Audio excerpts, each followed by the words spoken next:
Hello friend, welcome to mister Lalit fact. Why is Bangladesh angry at India again.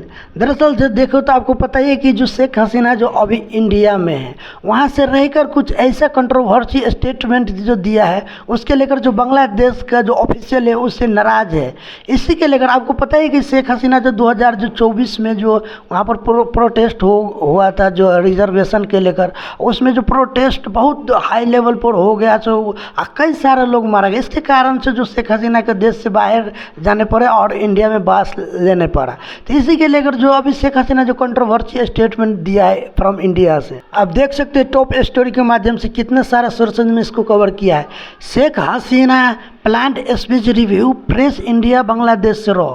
इसको मैं detail में discuss करूंगा कि ये इतना इम्पोर्टेंट क्यों है और बांग्लादेश क्यों नाराज है इसके लेकर, और इंडिया के इसके लेकर क्या सोचना है, और जो ईच एंड एवरी एंगल से इसको कवर करूंगा। इस टॉपिक के जितना भी प्रकार का जो एंगल हो सकती है सभी को इसको मैं कवर करूंगा। तो आप लोग इस वीडियो के लास्ट तक बने रहिए। So let's begin. दरअसल एग्जैक्टली हुआ क्या है, द कंट्रोवर्सी एक्सप्लेन करें तो a new diplomatic dispute has emerged between India and Bangladesh. Bangladesh has objected, जो बांग्लादेश ऑब्जेक्ट किया है कि Sheikh Hasina planned public speech from India, जो प्लान है वो जो इंडिया से स्पीच दे रहा है जो बांग्लादेश के जो पॉलिटिकल में, और इशू हैज रेज क्वेश्चन उठता है कि सोवरेनिटी पॉलिटिकल इंटरफेरेंस, जो इंडिया पर क्वेश्चन उठता है कि अगर जो शेख हसीना इंडिया से जो बोल रहा है तो इसमें सोवरेनिटी के लेकर खतरा है, पॉलिटिकल इंटरफेयर जो इंडिया के गवर्नमेंट को बोल रहा है, रीजनल स्टेबिलिटी हो सकता है। Could this affect one of South Asia closer bilateral partnership, क्या ये अफेक्ट करेगा जो नाइबर कंट्री का जो पार्टनरशिप होते हैं उसमें। तो question is this just political disagreement और the beginning of larger diplomatic crisis. जो स्पेशली जो देखे थे, एक तो ये अभी पॉलिटिकल जो डिसएग्रीमेंट है, क्या इससे क्या लार्जर डिप्लोमेटिक क्राइसिस हो सकते हैं, इसके लेकर जो कुछ इस प्रकार का जो स्टेटमेंट फ्रॉम जो इंडिया से जो दे रहा है जो शेख हसीना, तो उसको लेकर अपना कंसर्न जाता है। स्पेशली बांग्लादेश का जो ऑफिशियल है, जो वहाँ का जो एडमिनिस्ट्रेटर है और जो वहाँ का गवर्नमेंट है, इसके लेकर अपना ऑब्जेक्शन किया है। Who is Sheikh Hasina, Bangladesh most influential political leader. जो एक समय था, जो एक प्रभाव था जो बांग्लादेश में, जिस शेख हसीना का एकदम बहुत प्रभाव था। जो डेफिनेशन जो देखे तो Sheikh Hasina serve Bangladesh prime minister for multiple terms and lead the Awami League party से उसने लीग किया था। जो बांग्लादेश में जो मल्टीपल टाइम आप मान सकते 3 से 4 बार उसको वहाँ का प्राइम मिनिस्टर रह चुका है। तो की फैक्ट जो देखे तो daughter of Bangladesh founder leader Sheikh Mujibur Rahman, उसको फादर था, जो उसको फाउंडर था, जो स्पेशली जो आप एग्जांपल ले सकते हैं इंडिया के जो महात्मा गांधी के, सेम वैसा ही जो वहाँ का फाउंडर जो शेख हसीना का जो फादर था जो शेख मुजीबुर रहमान था। One of the Bangladesh longest serving prime minister, एक वो भी एक लॉन्गेस्ट प्राइम मिनिस्टर था जो सर्विंग उसको देश को सर्व किया था। Played major role economics growth और इंफ्रास्ट्रक्चर में उसको मेजर रोल हुआ था। High respected by supporter but strongly oppose by political rival. जो स्पेशली जो देखे तो वहाँ का जो सपोर्टर है, जो आगामी लीग का सपोर्टर, उसको रिस्पेक्टली और बहुत स्ट्रांगली सपोर्ट करते हैं, मगर जो वहाँ का जो पॉलिटिकल जो राइवल है, जो उसको प्रतिद्वंदी है, उसने उसको अपोज किया, और उसके कारण से आपको पता है कि जो हालत हुआ था जो शेख हसीना, आपको पता ही है। बैकग्राउंड जो टाइम लाइन जो देखे तो how did the crisis begin, ये क्राइसिस कैसे हुआ, इसके कारण से शेख हसीना का जो देश छोड़ के भागने पड़ा। क्रोनोलॉजिकल इवेंट जो देखे तो पॉलिटिकल अनरेस्ट इंटेंसिफाइड इन बांग्लादेश, जो 2024 में जो स्पेशली रिजर्वेशन के लेकर जो बड़ा आंदोलन हुआ था, उसमें बहुत सारा लोग मारा गया था। तो इसके लेकर जो स्पेशली वहाँ का जो आम लोग है तो उसको नाराज हो गया, और इसके लेकर उसको देश ही छोड़ के भागने पड़ा। Sheikh Hasina eventually left the country, उसको देश छोड़ना पड़ा।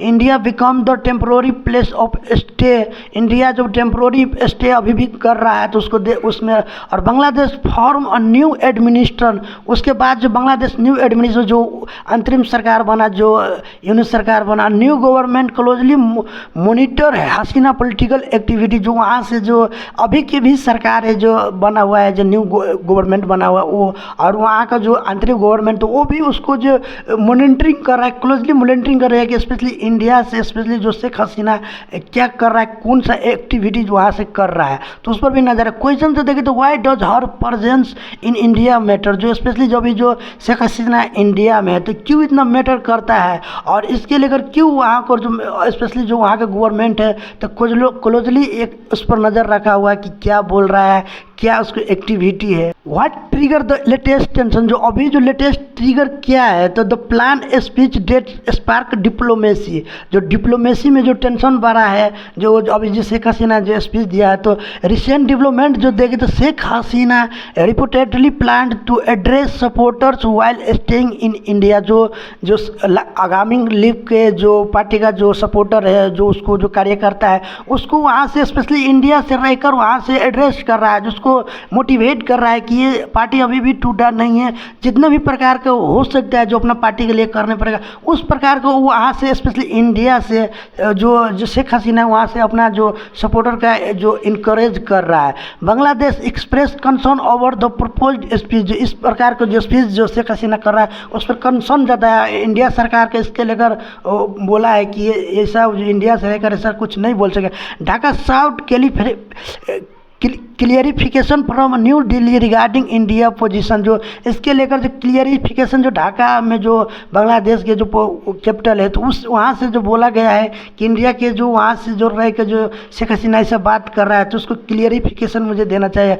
The incident quickly become the diplomatic issue, ये क्विकली डिप्लोमेटिक इश्यू बन सके। मेन क्वेश्चन जो देखे था, should a former leader be allowed to conduct political activity from another country, ऐसा जो कोई भी जो लीडर है जो अनदर कंट्री से इस प्रकार के एक्टिविटी कर सकते हैं कुछ और कंट्री से, स्पेशली जो बांग्लादेश का कहना यहाँ पर ये है। तो लेटेस्ट ट्रिगर देखे तो कुछ इस प्रकार का है। बांग्लादेश के कंसर्न क्या है, तो वाई ढाका हो रही, ढाका की क्यों इतना चिंता हो रहा है, तो गवर्नमेंट पर्सपेक्टिव से जो देखे तो political speech could influence Bangladesh internal affair, जो स्पेशली जो पॉलिटिकल जो स्पीच जो दिया जा रहा है जो शेख हसीना द्वारा, तो इन्फ्लुएंस हो सकता है जो बांग्लादेश इंटरनल अफेयर्स में, इसमें से गतिविधि उसमें टेंशन बढ़ सकता है। सच और एक्टिविटीज में इंक्रीज डोमेस्टिक पॉलिटिकल टेंशन, इसमें डोमेस्टिक जो बांग्लादेश का डोमेस्टिक टेंशन बढ़ सकता है। Bangladesh emphasise respect for the national sovereignty, जो स्पेशली इंडिया के गवर्नमेंट को कहा है और उसको स्पीच के लेकर क्या है कि वहाँ से कोई भी ऐसा स्पीच नहीं देना चाहिए, उस पर रोक लगाना चाहिए, तो उसको सोवरेनिटी, बांग्लादेश की सोवरेनिटी पर ध्यान रखना चाहिए। Official expect neighbour country not to facilitate political interference, जो स्पेशली जो शेख हसीना जो वहाँ से जो इंडिया से जो बोल रहा है, तो स्पेशली गवर्नमेंट को कहा जा रहा है कि वहाँ से फैसिलेट नहीं करना चाहिए, उसको रोकना चाहिए, इस प्रकार को जो वैसा नहीं करना चाहिए। तो देखिए कंसर्न बांग्लादेश का और बांग्लादेश का पर्सपेक्टिव से देखें तो उसको ये कहना है इंडिया को लेकर, इसके लेकर इंडिया की क्या पोजीशन, तो what is new Delhi saying, इसके न्यू दिल्ली क्या कह रहा है जो गवर्नमेंट है। तो इंडिया अप्रोच जो देखें तो India has traditionally maintain the close tie with Bangladesh, जो उसको ट्रेडिशनली जो लंबे समय से मेंटेन करके रखा है, ऐसा कोई भी ऐसा काम कार्य नहीं करता है जैसे दो देशों में या नाइबर कंट्री में टेंशन बढ़ सके। New Delhi generally avoid commenting on another country domestic politics, वो कमेंटिंग करने से बचता है, कोई भी दूसरा देश के पॉलिटिक्स में वो नहीं पड़ता है। स्पेशली जो न्यू दिल्ली के यहाँ पर एक कहना है, India value regional stability and diplomatic balance, India को जो अप्रोच है यहाँ पर जो स्टेबिलिटी और जो डोमेस्टिक बैलेंस बना कर रखना चाहता है, जो रीजनल जो एशिया कंट्री में जितना भी नाइबर कंट्री थे इसमें अवॉइड करना चाहता है, ओरिजिनल में स्टेबिलिटी रखना चाहता है, कोई भी डिप्लोमेसी बैलेंस कर रखना चाहता है। Any response is likely to consider long term bilateral relation, जो स्पेशली जो इंडिया का कहना है कि लॉन्ग टर्म ऐसे कोई भी हरकत नहीं करेगा इंडिया कि जैसे कि बायलैटरल जो दोनों देश के जो बांग्लादेश इंडिया के जो रिलेशन है उसमें खराब हो।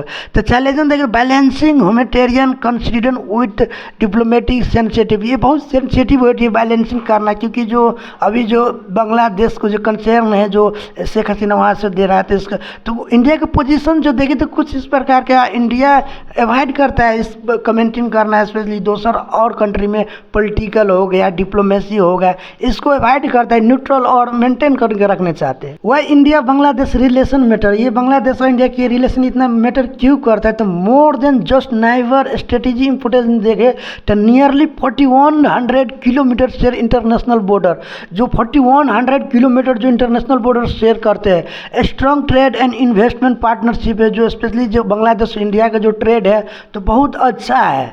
और देखिए सिक्योरिटी एंड इंटेलिजेंस कॉर्पोरेशन, जो ऐसा अभी तक ऐसा जैसा जो पाकिस्तान और इंडिया का वैसा कुछ नहीं है, जो अभी न्यूट्रल है, अभी बैलेंस है। तो इसके सिक्योरिटी के ध्यान रखते हुए वो कॉर्पोरेशन जो रिवर वाटर शेयरिंग कर रहा है, एनर्जी कनेक्टिविटी है, road rail and port connectivity है, रीजनल कॉर्पोरेशन इन साउथ एशिया। तो देखो तो जो इंडिया और बांग्लादेश को जो इतना इम्पोर्टेंट और इतना मैटर करता है, क्योंकि जो यहाँ पर जो देखे तो उसको रिलेशन बहुत अच्छा है, तो इसीलिए ये मैटर करता है। कंक्लूजन तो both nation depend heavily on stable relation, ये बोथ कंट्री है तो हैवली, साथ ही साथ आप रीजनल में जो ले सकते हैं जो एशियन कंट्री में, तो हैवली डिपेंड है। अगर इस दोनों में जो खराब होगा तो रीजनल स्टेबिलिटी इनस्टेबिलिटी हो सकता है। तो इसीलिए इंडिया और बांग्लादेश के ये रिलेशन इतना मैटर करता है। पॉसिबल डिप्लोमेटिक इम्पैक्ट जो देखें तो अगर ये जो भी सिचुएशन जो बना है इंडिया और बांग्लादेश का शेख हसीना के लेकर, तो what could happen next, potential effect जो देखते हैं, इफेक्ट क्या पड़ सकता है। डिप्लोमेटिक कंसल्टेशन जो स्पेशली जो डिप्लोमेसी इंडिया का और जो बांग्लादेश का जो ऑफिशियल है जो कंसल्टेशन कर सकता है कि इसलिए ऐसा हो क्यों रहा है। Formal protest on official statement आ सकता है।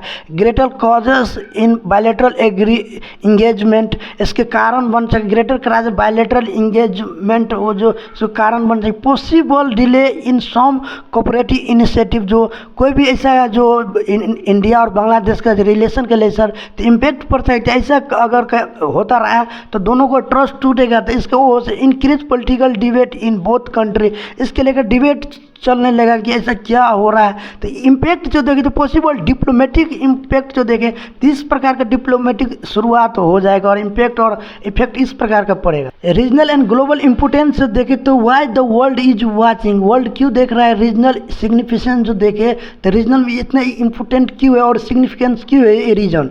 तो स्टेबिलिटी इन साउथ बहुत ही इम्पोर्टेंट, जो साउथ एशिया में स्टेबिलिटी बहुत इम्पोर्टेंट है। अगर जो साउथ एशिया में कुछ भी हरकत होता है तो इंडिया के स्टैंड जो देखे तो India neighbourhood first policy, India first policy देखता है, जो बायलैटरल ट्रेड हो जितना भी जो मैक्सिमम वो स्टेबिलिटी बना के रखना। Bay of Bengal strategy importance, ये वे ऑफ बंगाल जो बांग्लादेश और इंडिया के लेकर बहुत इम्पोर्टेंट है। अगर इनमें इन स्टेबिलिटी होता है तो इसको फ़ायदा उठा सकते हैं। चाइना ग्रोइंग रीजनल इन्फ्लुएंस, जो वे ऑफ बंगाल के उधर देखे तो चाइना इन्फ्लुएंस कर रहा है, इसको फ़ायदा उठा सकते हैं। Regional trade and connectivity project, उसमें रीजनल ट्रेड और प्रोजेक्ट और उसको बायलैटरल जो रिलेशन है उसको अच्छा एनालिसिस देखते। Any detente on could reshape the regional geo political calculation, अगर कोई भी ऐसा हरकत होता है इसको फ़ायदा और उठा सकते हैं। जो चाइना हो गया और जो वहाँ का जो नेटो कंट्री है और जो बाहर के एशिया बाहर के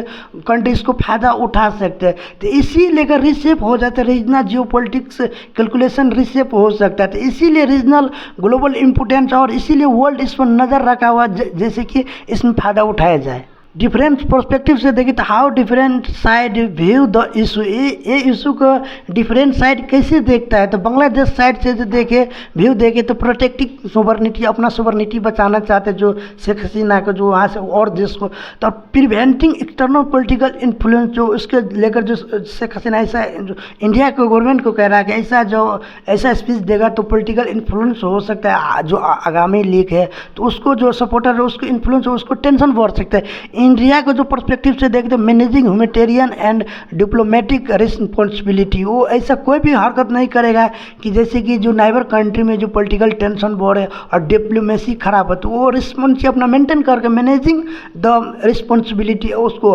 प्रिजर्विंग लॉन्ग टर्म स्ट्रेटेजी है, जो स्पेशली जो इंडिया का कहना है कि जो इसमें लॉन्ग टर्म ऐसा कोई भी हरकत नहीं करे जो दोनों बायलैटरल कंट्री में रिलेशन खराब हुए। इंटरनेशनल व्यू जो देखे तो प्रिवेंस फॉर पीसफुल डायलॉग और respect for international diplomatic norms, specially जो देखें तो इसको पीसफुल और जो रिस्पेक्ट फॉर इंटरनेशनल जो डिप्लोमेटिक होता है जिसमें जो कोई भी कंट्री का इंटरफेयर नहीं करना चाहिए जो दूसरा कंट्री में। तो डिफरेंट जो पर्सपेक्टिव से देखें तो कुछ इस प्रकार का है। फ्यूचर सिनेरियो देखे तो व्हाट हैपन नेक्स्ट, आगे क्या होगा। तो सिनेरियो 1 जो देखे तो relation normalise through the diplomatic discussion, जो नॉर्मलाइज होगा, जो रिलेशन जो भी जो इसके लेकर जो तनातनी हुआ है जो इंडिया और बांग्ला, तो नॉर्मलाइज होगा डिस्कशन से, डिप्लोमेटिक रिलेशन। सिनेरियो 2 जो देखे तो political threat continue but practical cooperation remain intact, specially जो इस तरीके का जो कंटिन्यू जो स्पीच दिया जा रहा है तो कोऑपरेशन करना पड़ेगा, अभी उसके लेकर अनसर्टेनिटी बना हुआ है। जो सिनेरियो 3 जो देखे तो tension increase affecting bilateral trust and cooperation, जो इस प्रकार के जो टेंशन बढ़ रहा है तो इंक्रीज हो सकता है, बायलैटरल जो ट्रस्ट कम हो सकता है, कोऑपरेशन कम। मोस्ट लाइकली जो देखे तो both government seek to prevent long term damage because of strong economics and strategy interest, जो बोथ कंट्री इसको जो रोकना चाहता है लॉन्ग टर्म, जो इस प्रकार के जो कंट्रोवर्सी से बचने चाहता है, क्योंकि जो उसको इकोनॉमिक्स एंड स्ट्रेटेजी इंटरेस्ट है। तो इसीलिए जो फ्यूचर सिनेरियो देखे तो कुछ इस प्रकार के, और दोनों देश मैक्सिमम तो इस टेंशन से अवॉइड करना चाहते हैं, मैक्सिमम जो रिलेशन है दोनों बरकरार रखना चाहते हैं। फाइनल एनालिसिस करें तो डिप्लोमेटिक डिस्प्यूट और टेम्पोररी पॉलिटिकल स्टॉर्म, क्या ये जो डिस्प्यूट है टेम्पोररी पॉलिटिकल स्टॉर्म है। तो की टेकअवेज देखें तो the dispute centre on Sheikh Hasina political activist while in India, जो इस डिस्प्यूट जो बढ़ा है शेख हसीना के लेकर जो पॉलिटिकल जो स्पीच दे रहा है फ्रॉम इंडिया से there, Bangladesh want assurance regarding non interference in its internal affairs, उस बांग्लादेश को कहना है कि जो मुझे एश्योरेंस चाहिए, जो इस प्रकार को जो स्पीच नहीं देगा फ्रॉम इंडिया से, नहीं एक्सटर्नल अफेयर, जो एक्सटर्नल अफेयर में इसमें कोई भी ऐसा कमेंटमेंट नहीं देना चाहिए जैसे बांग्लादेश का कोई भी सोवरेनिटी पर खतरा हो। India must balance humanitarian consideration with diplomatic responsibility, जो इंडिया को कहना है कि जो वो बैलेंस रखना चाहता है, ऐसे कोई भी ऐसा नहीं करेगा जो विचार करेगा कि ऐसा कोई भी कदम नहीं उठाएगा कि दोनों देश में रिलेशन खराब है। The outcome will influence the future India Bangladesh relation, क्या इसके कारण से इन्फ्लुएंस होगा बांग्लादेश के और इंडिया के रिलेशन। तो फाइनल क्वेश्चन से देखें तो विल डिप्लोमेसी प्रिवेल और will this controversy become the next major South Asian जो पॉलिटिक्स फ्लैश पॉइंट, क्या इस प्रकार के जो अभी जो टेंशन बना हुआ है जो स्पेशली जो शेख हसीना के लेकर इंडिया और बांग्लादेश के जियो पॉलिटिक्स और नेशनल पॉलिटिक्स में और इनसाइड में इसके लेकर जो बहुत टेंशन बढ़ सकता है, तो क्या ये प्रिवेल और एक कंट्रोवर्सी हो सकता है जो मेजर साउथ एशियन में जियो पॉलिटिक्स फ्लैश पॉइंट बन सकते हैं। तो आप लोग इसके लेकर क्या सोचते हैं, अपना राय एंड कमेंट दे सकते हैं। Thank you.